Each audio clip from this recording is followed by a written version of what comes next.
Welcome to Gambling with an Edge.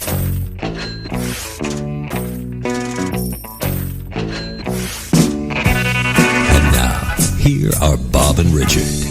Good afternoon. Welcome to Gambling with an Edge. I'm Bob Dancer. And I'm Richard Munchkin. Our guest today is former co-host Michael Shackleford, a.k.a. the Wizard of Odd. Shack, welcome to Gambling with an Edge. Hi, thanks for having me back.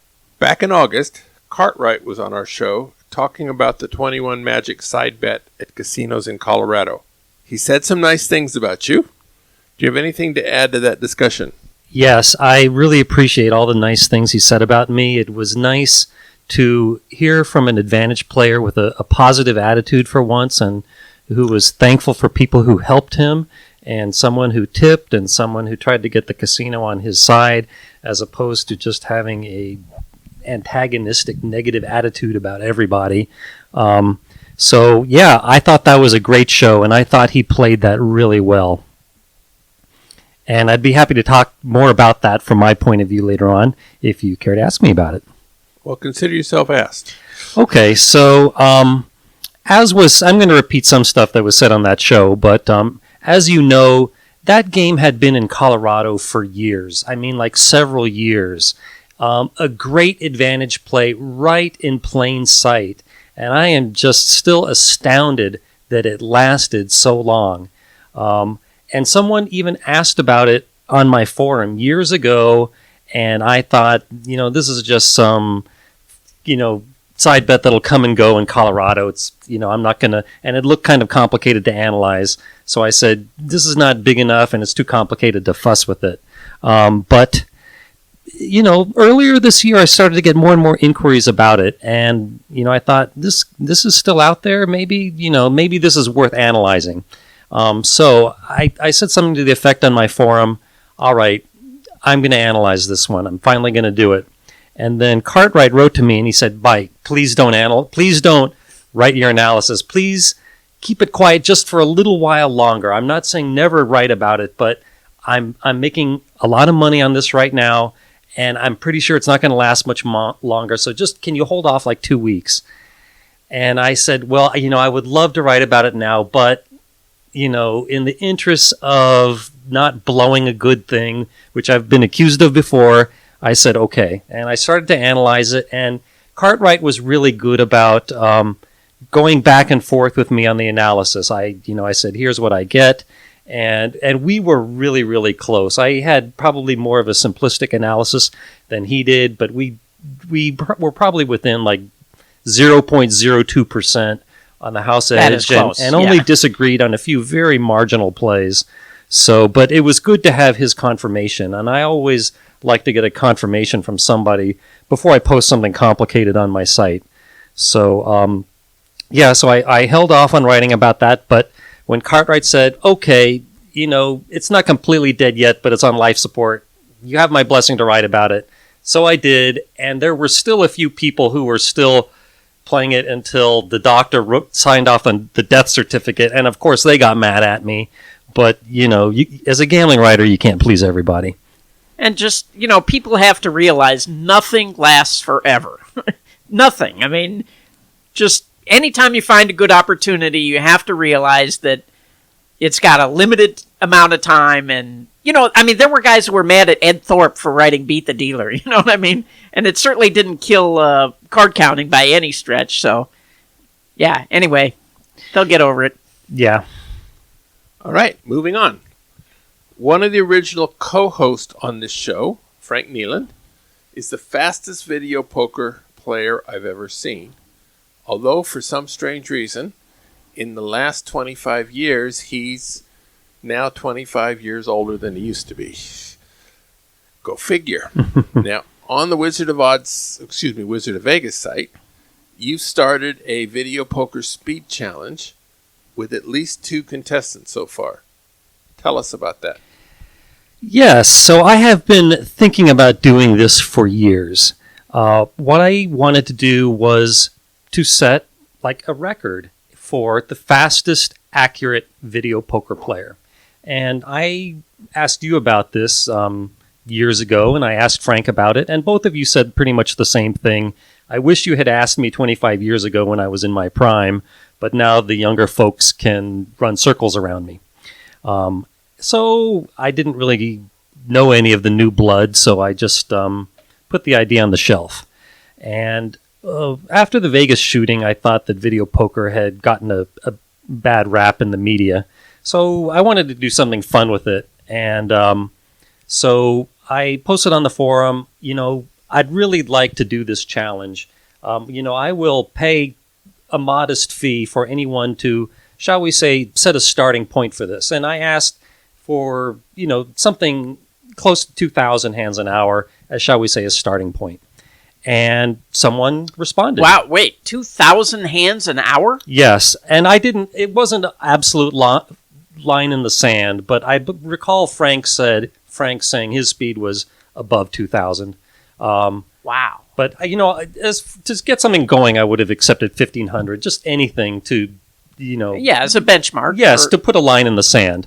But someone wrote to me on the forum saying, my name is Ken, and I accept your challenge, and I'm sure I can do at least 2,200 hands an hour on a bad day and, more on a good day. And I said, great. And we went back and forth a few times, and we agreed to meet at the Santa Fe station, where he said they knew him and they would set the machines on the fastest speed possible for him. And he wanted to do to play two machines at once. I said, great. Okay. So this is making more sense. I was thinking 22 hands an hour on one machine. I didn't think that was possible, and it sounds like it probably isn't. It is, and I will get to the one machine challenge next. Okay. But we started with the two machine challenge, and so one day we met there, and he found two machines close to the poker room. And let me go over the rules that I gave him. I said that it was going to be a 10-minute sitting. I had cameras on both machines, and I said that after it was over, I was going to make sure that he played every single hand accurately. And if there were any errors, I was going to deduct 3 hands from the total he played for every 1% in expected value that he lost due to any errors. He said, great, bring it on. And so we all got set up and started, and he just played super fast. I mean, I didn't have a stopwatch with me at the time, figuring I would count it all up later. So after it was over, I took the footage home, put it through and watched it very carefully, stopping at every single hand. Most of them I knew he played correctly, and by the way, he played full pay deuces wild.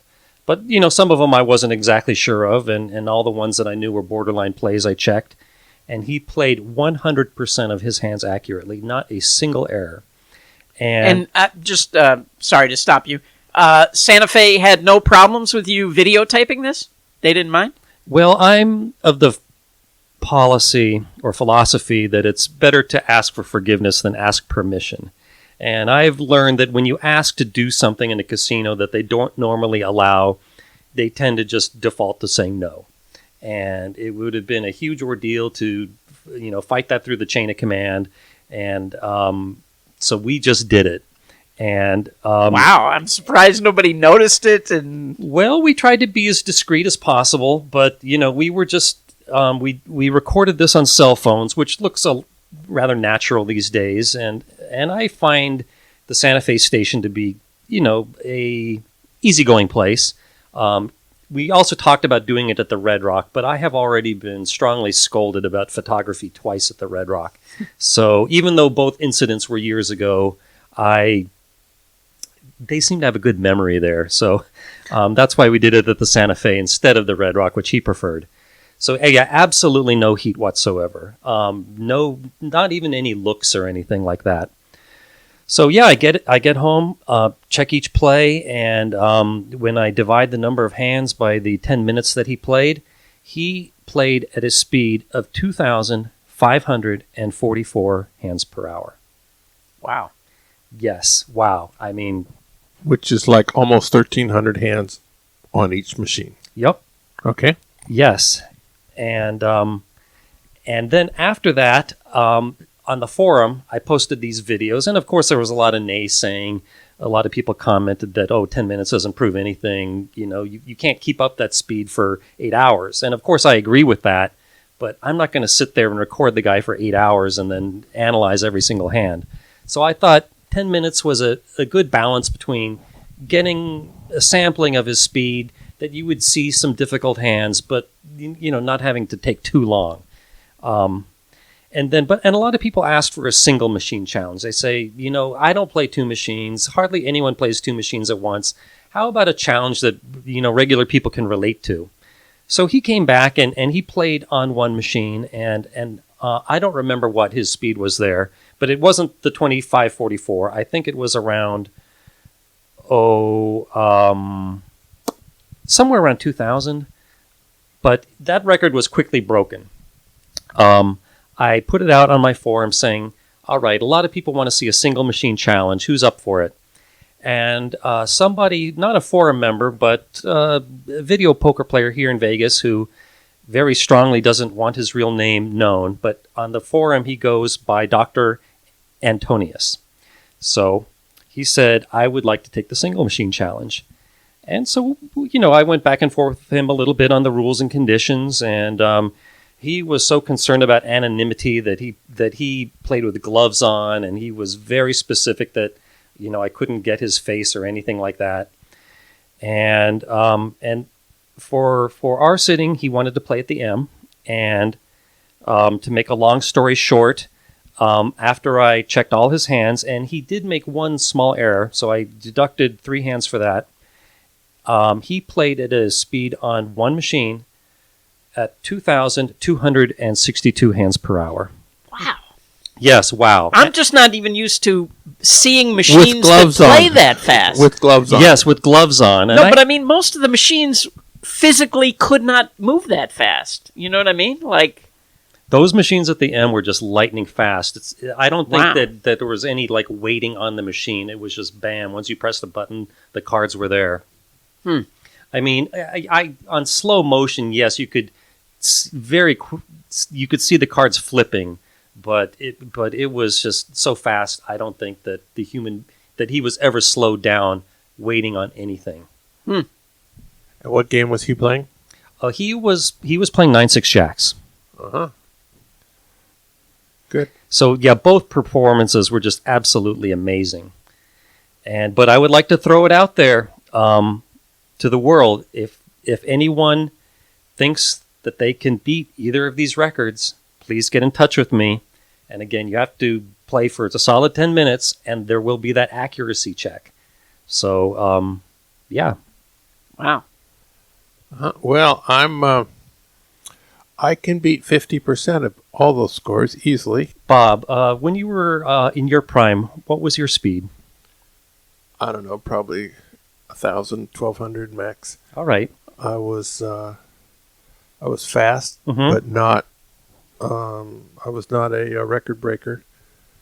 I tended to play more complicated games in 9-6 jacks and full pay deuces. When I saw the full pay deuces challenge on your site, it occurred to me that it's been a long time since I played it. When I play deuces now, it's NSU. And NSU is a considerably more complicated game than full pay deuces. I agree. And jacks are better is arguably the simplest game. Now, were I to take this challenge, I would, I think I would try to find a double down stud game. Double down stud, for those of you who don't know, there's just one button to hit, yes or no. You're going to, you don't choose cards. All you do is choosing, do you want to increase your bet before you see the last card, or do you not? And for any given pay schedule, it's a memorizable strategy. So you can get very good at that. And so if I were allowed to play double down stud, I would have a chance at beating these records. Now on the off chance that you're going to be so unreasonable as to disqualify that, I have no shot at this. Yeah, I'm afraid that I limit it to games involving 5 cards, where you have to keep and discard. A standard 5-card draw game. So Pick 'em Poker would also be... Yeah, that would be out too. But I haven't seen Double Down Stud. I haven't seen that game in years. Does it still exist anywhere? Do not know, but if it did, it would be on an All-Star Poker machine. All right. Or one of that. There's several versions of All-Star or All-Star 2 or Star Poker where you have a wide variety of games, and sometimes frequently they are obscure games that don't exist anywhere else that aren't worth an entire box. But if you can have 8 of these obscure games all in the same box, it gets enough of an audience that the machine gets some play. Yeah. Interesting thing about Double Down Stud is that it was also a table game. Mm-hmm. Not very many placements, but nevertheless it was one. All right. Super Bowl prop bets. Since day one on this show, every year in January, you would come on and announce your recommended Super Bowl prop bets. You ran into a real bad streak on no safety. But other than the no safety bet, how has that gone, and are you planning on doing it again in a couple months? Yes, indeed. I used to just love Super Bowl prop betting, and I used to be like a kid in a candy store with that, just detecting advantages over 10% right and left. But every year, the pickings got thinner and thinner, and maybe I'm a little bit to blame about that for talking about it so much. But if I can help people be better gamblers, I'm happy with that. Nevertheless, year after year, I just detected advantages getting smaller and smaller, and my wins got smaller and my losses got bigger in the bad years, and four out of 7 safeties certainly did not help. But that's also 4 out of 25. But yes, and it's a good example of how you just picked the wrong 7th. Yes, but that's a good example about how you can phrase statistics, to get a point across, and 2 people can be completely truthful with that, and yet the way they phrase it, the listener will come up with completely different interpretations. But so the safeties definitely didn't help, but other things, often didn't go my way either. Overall, I still have done very well with Super Bowl betting. It's just, if you looked at the progression over time, it's been a negative correlation as time goes by. So last year when you asked me to do it, I just wasn't feeling confident enough to rally my followers to go out there and bet a lot of money. And I could have come on the show and given a lot of caveats, but I just didn't want to do that. I just wasn't. If I wasn't going to be out there pounding the pavement like I used to be and betting 6 figures, it just wasn't something that I wanted to, give a lot of publicity to. Nevertheless, I still bet last year, maybe about 10% of what I used to do at the peak of all this. It's still something I like. But that's your answer. Well, that doesn't say anything about this year. So are you still of the same mindset that your edge is not what it used to be? And yeah, I don't think it's ever going to come back. There are some very bright competitors to me out there doing this. And while many of the competitors are going after the player props, while I always preferred the game props, still I just know, I could say by name, but I'm sure they wouldn't want me to. People that are out there competing with me on these props, and they will, and half the advantage was getting the virgin lines, camping out of the sports book, knowing when they would release the props and being the first one in line to bet them, because they would often just hang awful lines, and it was no longer worth it to me to camp out in a sports book waiting to be the first one in line. So without doing that, yeah, again, it wasn't going to be worth much of my time and money. But you're still saying betting the no safety is an advantage play with a high variance. Absolutely. I still say that that it's fair laying like 19 to 1 on that. And last year you only had to lay roughly around 7 to 1. So I still say it's a great bet. And it did win last year. However, it was the close. No overtime and the no 2-point conversion lost, the no scoreless quarter lost. Those were all big bridge jumpers. So despite 3 big bridge jumper losses, I still had a small profit last year, largely in due to a low number of field goals, because I love betting against field goals and kicking points. All right.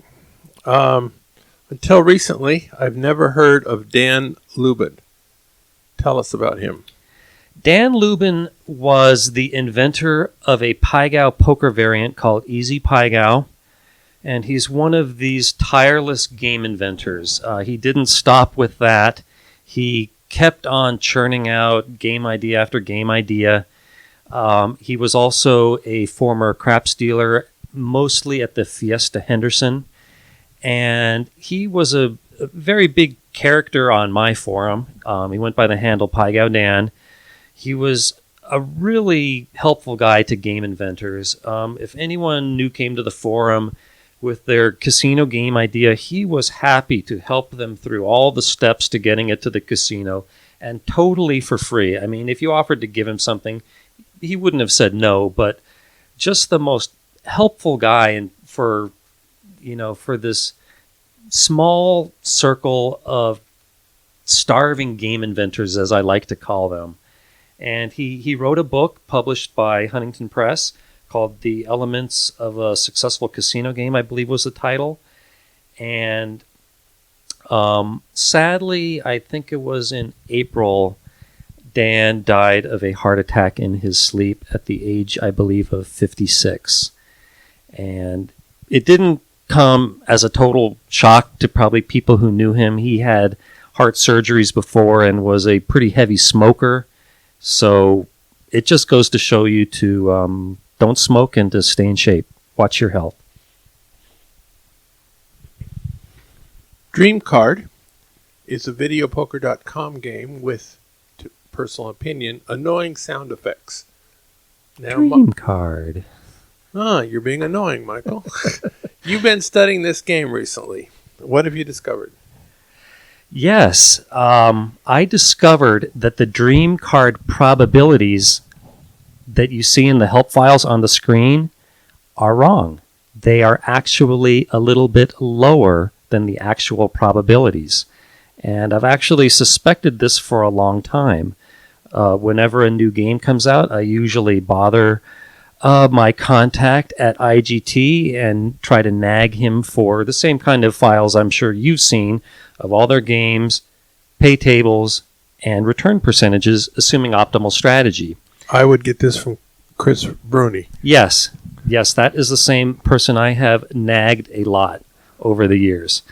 And so this file for Dream Card Poker listed the Dream Card probabilities to 0.1%. But if you look at the screens in the casinos or at videopoker.com, it only says it to the nearest 1%. So, let's see. And one day I asked someone with videopoker.com, their main mathematician, about this. And I said that if I assumed the probabilities that the machine says, I wasn't matching up with their figures, but if I assumed it was, the figures to the nearest 0.1%, I did match their numbers doing my own math. And so I brought up to them at a Super Bowl party that, how come the percentages are listed to the nearest 0.1% on your spreadsheet, but only to the nearest percent on the help files? I think that the public has the right to know the exact figure to the nearest 0.1%. And And he said, had no idea that they didn't say to the 0.1% on the machines. So he said, we'll have to get back to you. And they did. And they said, Mike, you're absolutely right. And we talked to our lawyers about this. And they said that because we are understating the dream card probabilities, that we haven't done anything unethical, that the game is actually better than what the rules say it is. And I agree with them. I think that it's, if you say the probability is 46% and it's really 46.9%, I don't see any sin there. Nevertheless, I think everyone would agree they probably should have been to the nearest 0.1% all along. Well, 46.9 rounded would not be 46%. They were rounding them down on the machines. That would be. Okay. Now, I noticed a long time ago that the dream card doesn't add much. When I looked up, like they had bonus poker dream card, I think it was at Orleans. And so bonus poker on the 8.5 version was 99,166 in the regular video poker, and like 99,20 in the dream card, meaning that it's adding 0.03 something. Yes. And is that typical? Yes, that's definitely typical of the IGT/Action Gaming/VideoPoker.com games, is that they have... Well, not all of them. Sometimes it's actually much more than the base game, but usually like with Super the most... Times pay quite a bit more than that. Right. It's what I was going to say is that the return with the feature is always more than the base game. Sometimes it's up to 2% more or so, but usually with the most liberal pay table, it's only just a tiny bit more. Would you agree with that? It can be 0.25% or 1/3% more. Certainly, double Super Times pays 0.5% more. But the more recent games, it's smaller, and but it's always worth it, variance EV wise, to play the bonus. Right. I absolutely agree that assuming optimal strategy, you should always bet enough to invoke the feature. But I have noticed that with the most liberal pay tables like NSU Deuces or 9-6 Jacks, if there's a version for that in whatever the game is with the bonus, it's only going to be a hair higher with the feature. But of course, maybe there's an exception out there. This is just a general rule. Super Times pay it's a pretty fat hair. All right, like 0.2. Okay, I don't dispute that. Okay. Video Poker Wizard. Mm-hmm. What is that? So that was something not unlike your Video Poker for Winners. It was an app for the iPhone only and other Apple products to help make people better video poker players. You could put in any pay table you wished, and it would calculate the return. You could play video poker, and it would correct you on your mistakes. And it had a host of different base games you could play. And why Apple only? Because I use an Apple, so an iPhone, and I wanted it to start with just what I could actually use on my own phone. So I didn't do any research about number of iPhone users versus Android users. It was just a pretty simple decision. I want it on my phone. So that's how we started, and it was always my business plan that if it did well, we would do it on the Android as well. However, it's not that it did badly. It's that it only made me about $300 a month, and it wasn't worth it to me to justify the expense to also develop an Android version. And that's what the Video Poker Wizard is. And I thought it was really well done. It was done by JB, did the most work on that, who is the brilliant guy behind most of the calculators and games on the Wizard sites. Now, I was talking to Dean Zamzow, Mm-hmm. who is the creator of Win Poker. Mm-hmm. And Win Poker has a app that is one suitable for iPhone and another one suitable for iPad. Mm-hmm. And the iPad is not supported anymore because Apple keeps changing its software and does not make them backward compatible. So he would have to redo his program in some key area to make it work on the iPad version, but it still works fine on the iPhone version, which you can install on your iPad. Are you still supporting your app with the new changes in Apple? Unfortunately not. And I knew this day was coming. About a year ago, Apple, well, my registration as a developer with Apple lapsed because I didn't know about it. I didn't see their email warning me to pay my dues. So because I didn't pay my dues, they dropped it from the App Store. And then when people started to write to me about this, I wrote to them and I paid my dues and I asked them to reinstate the app. And they said no. And I said, why? And they say, you haven't been keeping your code up to date. And I said to them, it's because it was perfect to begin with. It never once needed a correction. And is perfection a good excuse? So, Have I mentioned I hate Apple? after this experience, I'm getting close to being with you there. I'm almost there. Hate's a strong word, though. But yeah, they would not renew it, but they did say if you, I don't remember the terminology, but like refresh your code to make it compatible with this operating system, then we will reconsider the matter. And so I went back to JB and I said, will you please, do the coding to satisfy them? And of course I'll pay you, but JB is kind of an enigma. He does what he wants to do, and he was in the middle of doing some other personal interest project at the time, and he wasn't in the mood to do this. So, and you just can't argue with it. If he's not in the mood, he's not in the mood. I might have once been married to JB. That sounds so familiar sometimes. All right. But yeah, let me finish. Okay.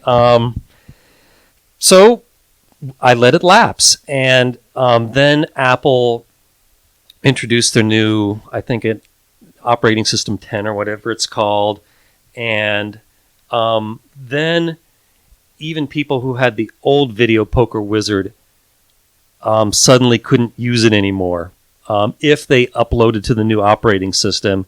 And I got a lot of comments on the forum and a lot of emails saying, Mike, why doesn't the Video Poker Wizard work anymore? And, I said the same thing many times. It's because it's my fault. I didn't keep up with the code and it's not compliant with their new operating system. It would be nice if Apple were backwards compatible, like you said, Richard, but they're not. So,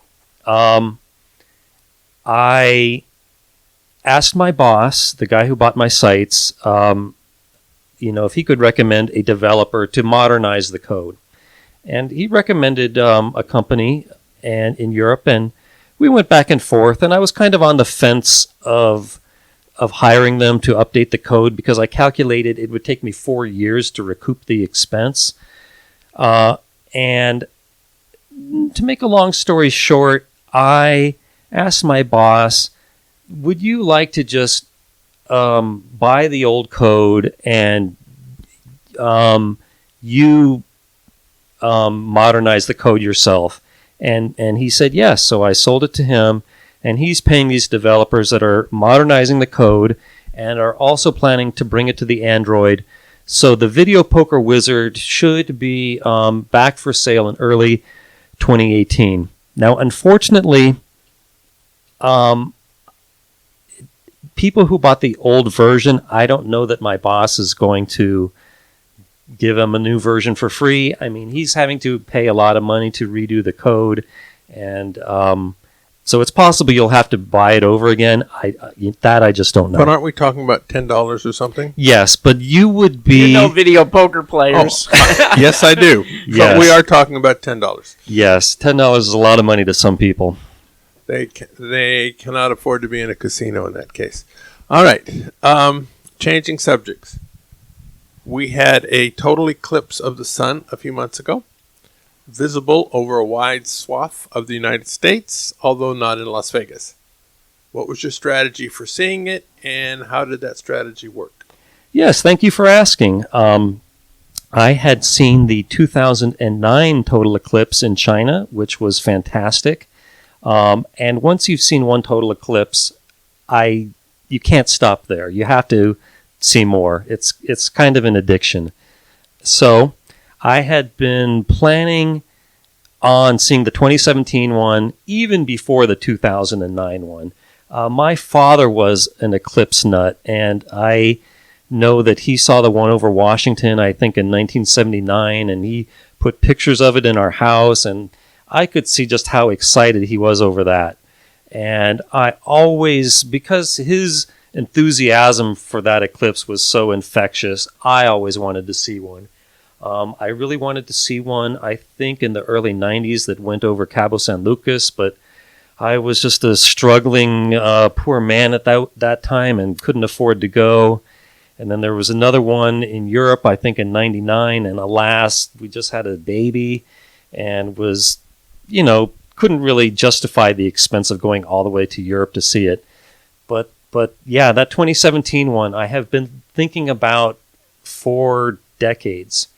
So the date finally gets close, and about 6 months away, I look at the map, look at the totality path, thinking about good weather, traffic conditions, proximity to an airport, things like that. And I thought I would try to see it in near Idaho Falls, Idaho. The path would go right over that, and I could and it would be a straight shot up the 15 to get there.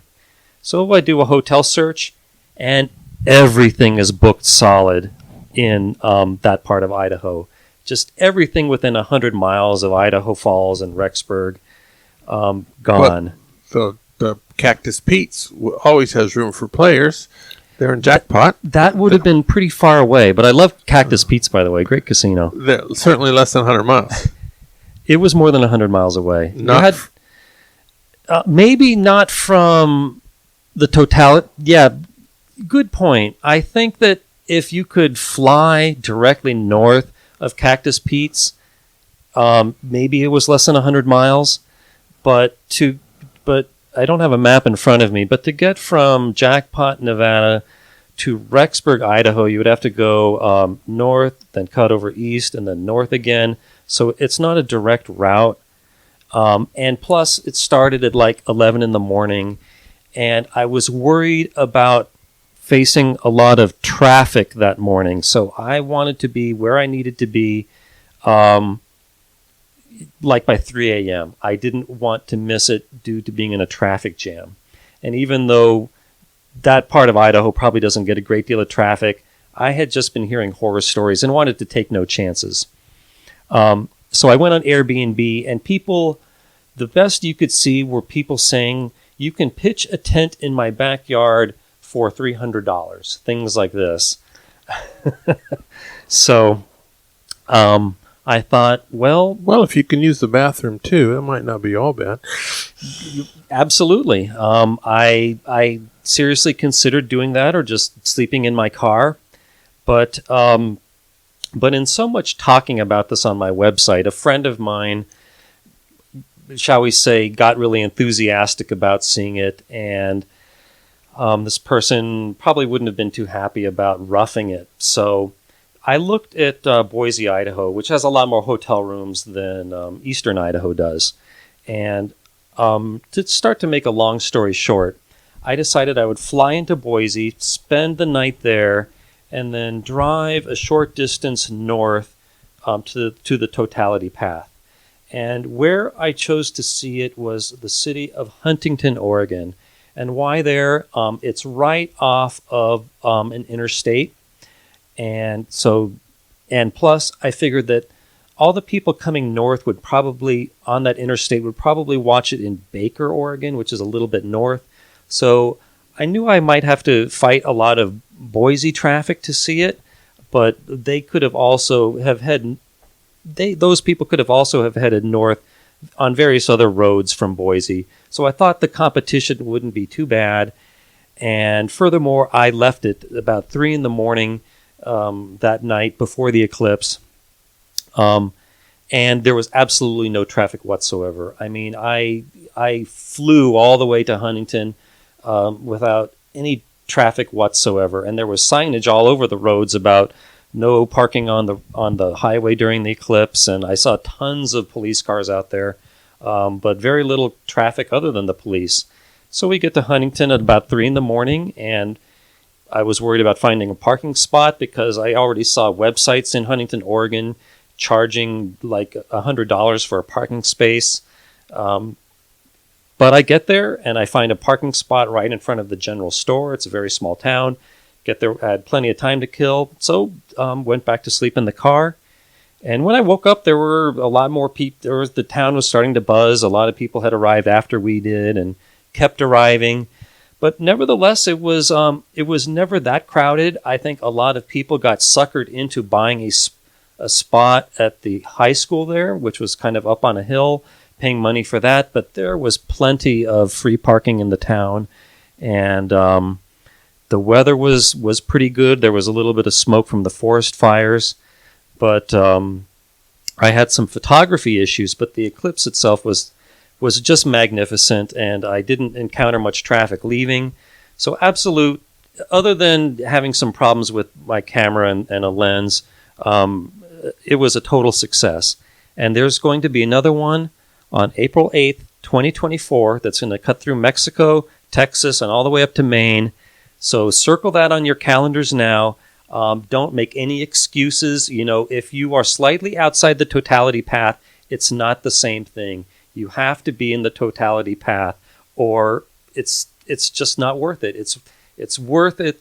It's worth whatever you have to do to get into that totality path. And it could be expensive if you have to fly or drive to see it, but trust me, it's worth it. It is a unforgettable experience that words just cannot explain. Wow, who knew? Sounds like if you go, you're committed to going to every other one until you die, because he says once is never enough. Right. Yes, and it's not like I have to go to all of them. For example, there's going to be one in 2019 cutting through South America. I'd like to go, but I may not.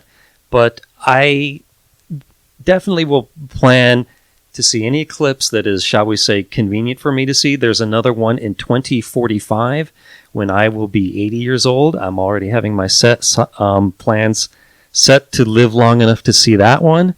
And if I can catch some more elsewhere in the world, all the better. Yeah, and if you live to 130, there's several more that you can see. Absolutely. All right. I was looking at the Wizard of Odds video poker strategy calculator recently, and I'm actually going to write about it in December on a game I was analyzing. And each game that has the section I was in for a 52 card deck, you display the number of times each pay schedule category appears in some 19 trillion and change times. Mm-hmm. For example, in 9-6 jacks or better, the royal flush comes out almost 494 million times in that interval. Who knew? Now, although it might seem obvious that I should know how this 19 trillion number is calculated, I don't. What does that 19 trillion represent? That represents the number of possible combinations of the way the cards could come out on the deal, as well as the draw, times 5. Why times 5? Okay, I thought you would ask. So, the number of possible ways you can choose 5 cards out of 52 on the deal is 2,598,960, if I'm not mistaken. You're not. So, almost 2.6 million. However, there are a number of ways the cards could come out on the draw. Of course, if you keep a pat hand, there's just that one combination. Nothing changes. If you throw away one card, there are 47 ways you can get a replacement cards. If you throw away two cards, there are 1,081 combinations of the way you can choose two cards out of 47. If you throw away three, there are 16,215 ways you can choose three cards out of 47. If you throw away four, there are 178,365 ways you can choose four cards out of 47. And finally, if you throw away everything, there are 1,533,939 ways you can choose five cards out of the remaining 47. Now, the least common denominator of all those numbers is 7,669,695. In other words, all those numbers that I just said go evenly into that 7.7 million number. The largest number, the 1.5 million for throwing away all five cards, goes into it exactly 5 times. I see. So the 7.6 million times 2.6 million comes out to be your 19 trillion. Yes, exactly. So that's why I had to apply a little bit of this weighting factor to get all the combinations equal according to how many cards you throw away after the deal. So again, it's 52 choose 5 times 47 choose 5 times 5. And that comes to 19,933,230,517,200. Uh-huh. Good. That's a lot of video poker. Yeah, it takes more than a weekend for sure. Good. And I'm actually, I'm sure many of our listeners' eyes are glazing over, but I'm actually very glad I asked the question. Well, let me add something to this. Is sometimes when people talk about this, they will talk about a 19.9 trillion cycle. And when you say the word cycle, I think the association in a lot of players' heads is that, all these outcomes are predetermined in this great big loop, and they think the same thing about slot machines. The same term is used about slot machines. So I try very carefully not to say the word cycle when I'm talking about this. Nevertheless, in the industry, that word gets tossed around all the time. So, but I want to be very clear that in both slot machines and video poker, the games are random and the outcomes are determined by random numbers. And as you guys know, the past makes absolutely no difference unless it's a progressive game, in which case there are different states. And a lot of the new video poker games also, and slot machines, have variable states also. Nevertheless, what you will win might be different from time to time, but the probabilities are always the same. All right, with those caveats, we're going to cycle on to some commercials. We'll be right back. The South Point has more than 10,000 games, returning more than 99%. This is more than anyone else has. In December, most things in the casino are half price, using points between December 17th and 24th, including rooms, meals, New York's Eve shows, other show tickets, bowling, movies, etc. The points do not have to be earned in December, although they may be if you like. This is the normal December promotion for the South Point, only it's somewhat hyphenated this year because the NFR rodeo started a little bit later than usual. There will be free video poker classes on Tuesday, beginning January 9th. The schedule may be found on bobdancer.com. At videopoker.com is the best place to play lots of games. If you sign up for the gold membership, $8.95 a month or $79.95 a year, this allows you to get correction on most of the game. The game of the week is 100 play poker with quick quads. This is a 6 coin per line. What I'd like to talk about this time is the wheel poker version of quick quads, which is 7 coins per line game.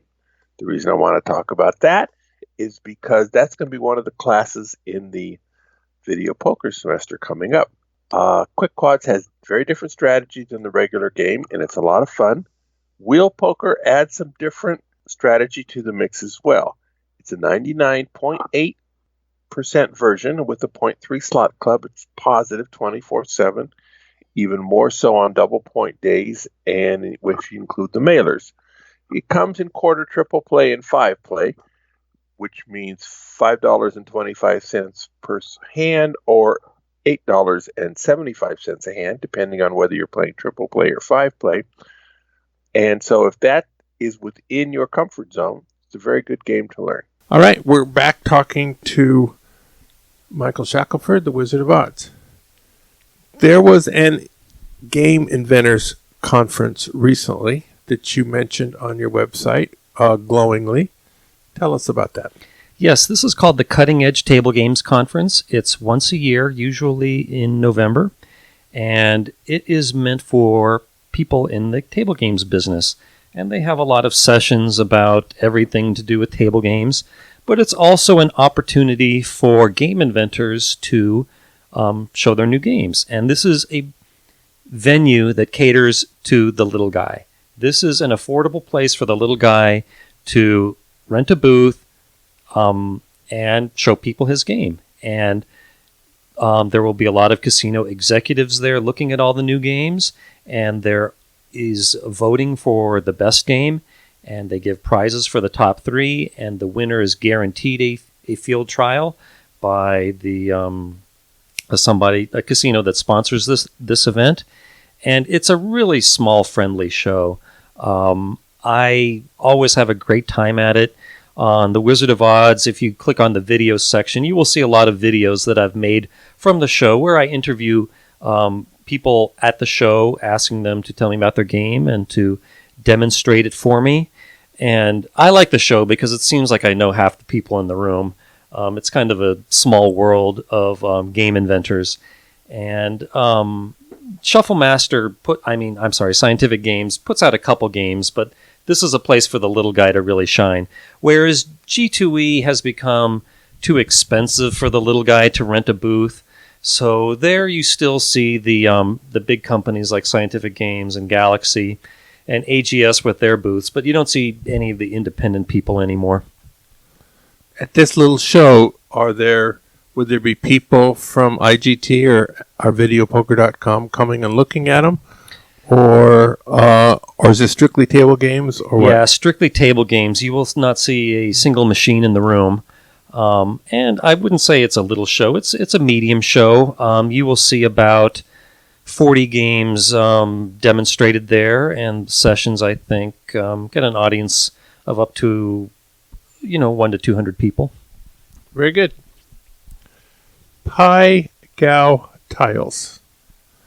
I've heard you're working on a strategy, or have completed a strategy. Give us the 7 minutes or less version of this. Okay. As my close followers know, I love Pai Gow Tiles. I think that if every game had the same house advantage, Pai Gow Tiles would be my game of choice. If I may toot my own horn, I think that I'm the first one to write about the game to a wide audience. It was not easy to find the rules of the game when I first took an interest of it when I was still living in Baltimore. Nevertheless, finally I was able to get the rules of the game in English and started to analyze the game. And Pai Gow Tiles is not an easy game to write a strategy for. The rules are complicated and the strategy is complicated. It's kind of difficult to explain why without knowing the game, but there is a hierarchy of the tiles, and if it's a little bit like Baccarat, where you combine two tiles and add up the dots and drop the first digit. But if that is a tie, then you look at the ranking of the tiles to break the tie, and there are a lot of ties. So it's very important to have a good kicker in any hand, if you can. But that makes the strategy really complicated. I mean, it could be very simply stated, as much like Pai Gow Poker, as lots of times you're put to a decision of, do I make a strong hand and a weak hand, or two mediocre hands? And there's no easy answer to that. I find that the house way is much too conservative towards balancing, and which makes the player strategy, the optimal strategy, more aggressive in terms of trying to make a good low hand, and if you can't make a decent low hand, then to forget the low hand and make the high as good as you can. Nevertheless, there's no good rules of thumb that explain every situation in Pai Gow. And between me and JB, we have 3 or 4 strategies on Pai Gow on the website, but I always felt that they were too complicated. And I personally had difficulty memorizing them. So I have so many things like in the back of my mind, project ideas. And one of them was to finally one day get serious and to try to make a good Pai Gow strategy that I could fit on a small card that didn't make too many sacrifices in power. So JB kindly gave me a spreadsheet that there's some, I don't remember, some like 2,600 possible situations in Pai Gow, and he listed every single one of them and the expected value of playing all 3 ways as well as various other statistics. So I just made an enormous spreadsheet starting with what JB was, trying to separate hands into different categories and then separating them different ways. Like if I go with this rule of thumb, what's the return of the game? If I change this one, how is it affected? Is it worth it to throw in this rule? And I went back and forth with myself a lot. Again, trying to balance power and simplicity. But at the end of the day, I came up with something that I'm pretty proud of. It can be found on the Wizard of Odds under the Pai Gow basic strategy. And it's something that I'm pretty proud of. You can see here I brought each of you a copy, and it just breaks down the hands into first 4 categories, whether or not you have a pair. Then, if you have only one way to play a high 9 gong or wong. Thirdly, if you have 2 or more ways to play a high 9 gong or wong. And finally, every other possible hand. And then 3 of these 4 are broken down into other categories that work like video poker, saying if you can do this, then do it. If you can't, then this is the next best option. If you can't, then this. Breaking down the hands into different subcategories. And at the end of the day, it's too much to explain in 7 minutes, but it's something I'm pretty proud of. And if I remember correctly off the top of my head, it is only at a cost of errors of about 0.2%, and that may sound like a lot for a video poker player, but again, it's really difficult to get a handle on Pai Gow Tiles strategy, and 0.2 is a lot less than the difference between the house way and optimal strategy in Pai Gow. So it's something that I'm pretty proud of. Have you analyzed how this would do against the house way? Yes, what I just said, absolutely, and that's on my website. I don't remember the figures off the top of my head, but if forced, it's nearly a break-even game if you're banking, and the house advantage is about 2% if you're not banking. So if you can bank every other time, the house advantage is about 1%. And yes, I know there are better bets out there, but if you are playing just for recreational purposes, which I'm sure you two never do, but well, no, some people like to play games with really small edges for the comps. Yes, right? It's a great game for comps, depending on the casino. Or the invitations. Yes, because it's slow. It's very low volatility. You either win even money, lose, or push.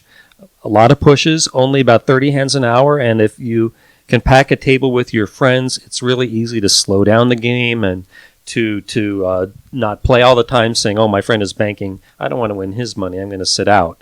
So hopefully the casino won't punish you for slow playing it. But yeah. Now, I've known a few people over the years who actually thought that they had a winning strategy for Pai Gow Tiles. John Gwynn talked about it originally.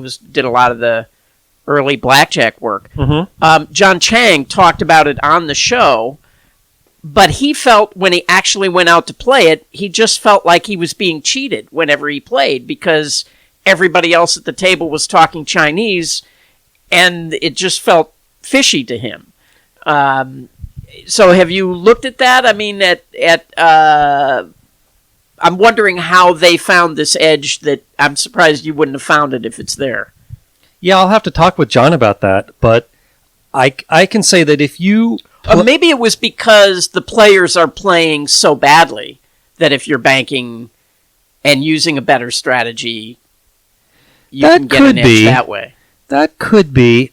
I'm of the opinion that these hardcore Asian players are pretty good. I don't always agree with how they play, but they play something pretty close to the house way. And even if you're playing optimal strategy against the house way, there's still that house advantage. You will have a small advantage when you're banking, but a pretty big disadvantage when you're not. So, of course, you can't bank all the time. Maybe in California you could, but here in Las Vegas, you have to take your turn. And the other problem is in California, there's so much cheating at this game in particular, that it can be really dangerous to try to play in California. I have had several friends who were banking the game in California. One of them said, he would do fine, but every so many hours you have to go to the bathroom, and he would run to the bathroom and come back, and lo and behold, somebody had won $10,000 while he was in the bathroom. So I had friends who did not have great success trying to bank Pai Gow Tiles. Yeah, and I've heard a lot of anecdotal stories about unbelievable losses banking, not just in Pai Gow, but in any game in the California casinos. I have a friend who shall remain nameless who used to bank in the Bay Area casinos, and everything went fine for a while, but he had, shall we say, a confrontation in the parking lot, but he kept on doing it, and then suddenly he just lost like crazy. I mean, a lot of people will say that, but this is a guy who is a professional gambler, and if he says, I lost like crazy, I believe him. And he said, I just know I was getting cheated.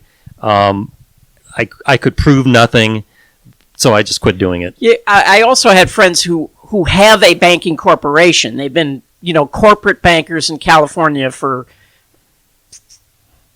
going on almost 20 years now. Yes. And they got solicited by a card room to come in and bank the Pai Gow Tiles. And the whole thing was a setup by the casino itself. They had one of those electronic tables that all the tiles go into the table and get shuffled and then come back up on a little elevator. Mm-hmm. And it was a cheating table. And the casino had solicited them to come bank just so that they could cheat them, there was, and I told you this story before we went on the air, but it bears repeating. I think when I first came to Las Vegas, I was a dealer at the Golden Nugget in 1978, and I believe the Golden Nugget was the first casino to put in Pai Gow Tiles. And I was standing on a dead game, and the shift boss was standing there talking to me, and he was watching the tile game, and he shook his head, and he said, that game has been here 6 months, and we have never booked a winner. And every day for 6 months, the casino lost. Lost, yes. And I was like, how long are you going to let that go on? I mean, you are the casino. You're supposed to have the edge. And, but people above him were making those decisions. But it was a game that had all Chinese players, all Chinese dealers. They were all talking in Chinese the whole time. And, it never won. So yeah, I am not an expert at it, but I do know that Pai Gow is one of the more vulnerable games to cheating. I know Bill Zender, who is a game protection expert, and he says that the Desert Inn was also one of the first casinos in Vegas to offer Pai Gow, and he was hired to go in there and try to find out why they were losing money at it. And I can't speak for him, but as I recall, he said that they were just making all kinds of mistakes right and left in game security, and he did what he had to do to clean it up. But between marking tiles and collusion and who knows what else, there's all kinds of ways that game can be cheated. Yeah. In regular Pai Gow, the house rules or the house way to set a hand in the California clubs is different than the house way in most of the Vegas casinos. Mm-hmm. So with that, there would be a different optimal strategy for players to use because players need to base their strategy on what the house is going to do. Mm-hmm. Does that kind of difference in the house way of setting hands, does that exist in Pai Gow Tiles as well? I have never seen a Pai Gow Tiles houseway for a California casino. I will say that Pai Gow Poker in California, the Joker is fully wild, so that might necessitate a different houseway. But in Tiles, the rules are the same anywhere you go. Nevertheless, I have seen about a dozen houseways from around the United States, and they're pretty much the same, varying only in some obscure exceptions. I think that they're also way too complicated. I think that with one piece of paper, you could have a more powerful houseway than a 20-page houseway that they currently use. Now also, I believe it's possible to beat the game with collusion if you put 6 players on the game that are all sharing information. Have you looked at that at all? Yes. No, I'm sorry, I haven't. Is still pretty small. Yes. So, there's 32 tiles, so 32 divided by 4 is 8. So would be 7 possible player positions, but the casinos always, correctly for them, block one out. They just put a laminar on the table saying no one plays here. And players can ask to have it moved around. But they're smart enough to know that you can't have a full table of players, because if they colluded, they could figure out exactly what the dealer's tiles were. So now if you have a full table of colluders, you could only narrow it down to 8. And I haven't looked at this, but that certainly would cut down the house advantage a lot, but I'm not sure if it cuts it all the way to a player advantage. And to go backwards a little bit, there was a game at the Cutting Edge show called Face Up Pai Gow Poker, where you played Pai Gow Poker against a totally exposed dealer hand. And I saw that at G2E too. Yes, yeah. And surprisingly, it doesn't really help the player that much. They just had to add on a rule that if the dealer had an ace-high Pai Gow hand, then it was an automatic push. But I tend to think this, it goes to show you that, if you knew exactly what the dealer's tiles were, I'm sure that it would swing the odds to the player's favor, but not if you could only narrow it down to 8. Nevertheless, I highly suspect, in fact, I pretty much know that when Asian players sit and play the game, they're talking to each other in Chinese or Vietnamese about the tiles to try to narrow it down what the dealer has. And sometimes if you can tell that all the teen and day tiles are already out, that can tell you a lot about strategy. And in Pai Gow Poker, one of the ways to win is to bet relatively small when you're the player and have a huge gambler out there when you're the banker. I'm assuming this would work in Pai Gow Tiles as well. The problem being, I would think having a Caucasian banker must be a problem for some Asian gamblers. I don't know this for a fact, but I would assume there would be an anti-round eye prejudice among at least some of the players. Do you know that this is true? Or? That absolutely is true. I have experienced this many a times. One time I sat down at a table where 4 Asian players were already playing, and immediately they all 4 got up and left. It's happened other times where I've played and I could just tell from the mannerisms of the other players that they didn't like me there. But when a Caucasian player asks to bank, that is a surefire way to get a lot of them angry.